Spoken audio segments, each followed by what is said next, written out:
আপোনালোকৰ শ্বেয়াৰটোৱে আমাৰ দেউতা জীৱনটো ঘূৰাই আনিব পাৰে। মই কি ক'ম ৰাইজৰ ওচৰত এই ভাগ আমাক কিছু জীৱন যাতে ঘূৰাই পাওঁ ৰাইজৰ ওচৰত মোৰ প্ৰাৰ্থনা। নমস্কাৰ, মই সুমতাৰা। এই ভিডিঅ'টো আচলতে খুব দুখী অৱস্থাত বনাবলগীয়া হ'ল, যিহেতু আপোনালোকলৈ আগবঢ়াবলগীয়া হ'ল। তো তাৰ বাবে মই জগৰীয়াও হ'ব পাৰোঁ, ঠিক নাই বাৰু, কিন্তু জগৰীয়া হ'লেও প্লিজ আপোনালোকে সকলোৱে মোক মাফ কৰিব। আচলতে মই ক'ব বিচাৰিছোঁ, প্ৰথম মই দেখাই লওঁ মোৰ দেউতাক। দেউতা এইফালে চোৱা, এবাৰ নমস্কাৰ আদি দিয়ে সকলো ৰাইজকে। নমস্কাৰ। এয়া মোৰ দেউতা। প্ৰায় আপোনালোকে আগৰ কিছু ভিডিঅ'ত চাগে মোৰ দেউতাক দেখিছে। দেউতাই আগতে মানে মোৰ লগতে গান চান গোৱা ভিডিঅ' আপোনালোকে দেখিছে। আমাৰ দেউতা আচলতে আজি প্ৰায় 6 মাহ 7 মাহ এটা জটিল ৰোগত ভুগি আছে, আৰু যিটো ৰোগৰ চিকিৎসাহীন বুলি কোৱা যায়, আৰু সেয়াই হৈছে অইন একো নহয়, কেঞ্চাৰ হয়। আৰু কেঞ্চাৰ হৈছে মানে আপোনালোকক সকলো চবুত দেখাম। বৰ্তমান আমি লখিমপুৰত দেউতাক চিকিৎসা কৰি আছোঁ। চিকিৎসা কৰি থকা অৱস্থাতো দেউতা এতিয়ালৈকে সুস্থ হ'ব পৰা নাই, যিহেতু আপোনাৰ ভাত খাব নোৱাৰে, যিহেতু ডিঙিত হ'ল, ডিঙিৰ পৰা ক্ৰমান্বয়ে লাঞ্চলৈ বাগৰি গৈ আছে। কেমোটো অলৰেডি হৈ গৈছে, কেমো দিয়া 3টা কেমো দিলে, কেমো দিয়া হৈ গ'ল, কিন্তু কেমো দিয়াৰ পাছতো আপোনাৰ দেউতাই একো খাব পৰা নাই। ছেপ্টেম্বৰ 2 তাৰিখে আমাক লখিমপুৰ আপোনাৰ যিখন কেঞ্চাৰ মেডিকেল হয়, কেঞ্চাৰ মেডিকেললৈ আমাক মাতিছে, তালৈ আমি যাম। ইয়াৰ আগত যেতিয়া লাষ্ট কেমো এদায় হৈছিলে, সেই লাষ্ট কেমো এদায় হওঁতে দেউতাক তেতিয়া বাহিৰলৈ যাবলৈ লাগিব বুলি কৈছে ছাৰসকলে। আৰু কাইলৈ আমি গৈ চাই লওঁ কি হয় বা কি নহয় নাজানো।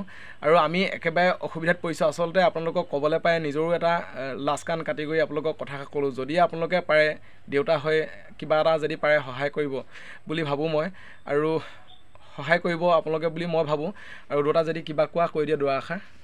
মই কি ক'ম ৰাইজৰ ওচৰত এই ভাগ আমাক কিছু জীৱন যাতে ঘূৰাই পাওঁ ৰাইজৰ ওচৰত মোৰ প্ৰাৰ্থনা। তো বন্ধু বান্ধৱীসকল, ক'বলৈ বাকী নাই। আৰু প্ৰথম আপোনালোকক মই ইয়াৰ প্ৰমাণটো দেখাই লওঁ। প্ৰমাণটো দেখাই ল'লে মোৰ দেউতাৰ নাম শিশুৰাম বৰুৱা হয়। ইয়াৰ প্ৰমাণটো মই আপোনালোকক দেখাইছোঁ, চাই লওক। তাৰ পৰা কেঞ্চাৰ মেডিকেলত যেতিয়া যোৱা হয়, আপোনালোকে ধুনীয়াকৈ স্পষ্টকৈ ধৰিব পাৰিছে চাগে, আখৰখিনি ইয়াত লিখা আছে। মই যিহেতু পঢ়া শুনা সিমান এটা মোৰ অলপ কম হয়, আৰু সেয়েহে মই মানে সিমানকৈ নাজানো আচলতে পঢ়িবলৈ। আপোনালোকে নিজে পঢ়ি চাই লওক এবাৰ। আৰু ইয়াতে আপোনাৰ বহুত কাগজো আছে।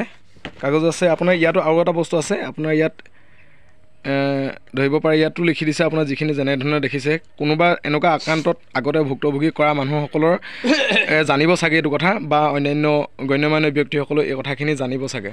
আৰু আনফালে আপোনাৰ আছে, ঢেৰ কাগজ আছে, কিন্তু ইয়াত লাষ্টত যেতিয়া আমি কেঞ্চাৰ হৈছিলে বুলি যেতিয়া আমি গম পাইছিলোঁ, তাৰ এইখন কাগজ ন, এইখন কাগজ আপোনাৰ, এইখন আপোনালোকক মই ভালকৈ ৰখাই পেলাই এবাৰ দেখাই দিছোঁ। চাওক, বম্বে পৰা নে ক'ৰপৰা অহা বাৰু বিশেষ মই নাজানো, কিন্তু আপোনালোকে এবাৰ অকণমান ৰখাই পেলাই দেখাই দিছোঁ। আপোনালোকে স্ক্ৰীনশ্বট মাৰি পেলাই জুম কৰি চাবও পাৰে।